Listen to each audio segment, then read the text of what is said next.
সরকারের কাছে আমাদের প্রধান তিনটা দাবি হচ্ছে নিউ বিল্ডিং টার্মিনাল ডিপি ওয়ার্ল্ডের কাছে দেওয়ার জন্য যে চুক্তি প্রক্রিয়া চলমান আছে তা বাতিল করতে হবে।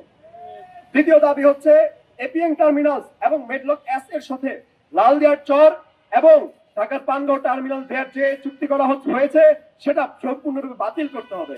আমাদের তৃতীয় দাবিটি হচ্ছে বন্দরকে বিকেন্দ্রীকরণ করতে হবে, দেশের বিভিন্ন জায়গায় বন্দর ছড়িয়ে দিতে হবে, তাহলে আমাদের এই বন্দরগুলো কেন্দ্রিক অনেক অনেক কর্মসংস্থান তৈরি হবে এবং সেখানে পোর্ট অপারেটিং শিল্পের উত্থান ঘটবে।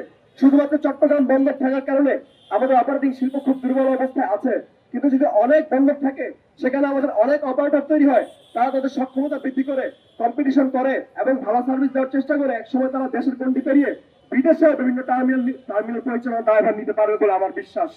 কিন্তু আমরা এমন ভাবে চিন্তা করছি, আমাদের সরকার এমন ভাবে চিন্তা করছে যেন দেশের মানুষ কিছুই করতে পারে না, সব করতে পারে বিদেশ।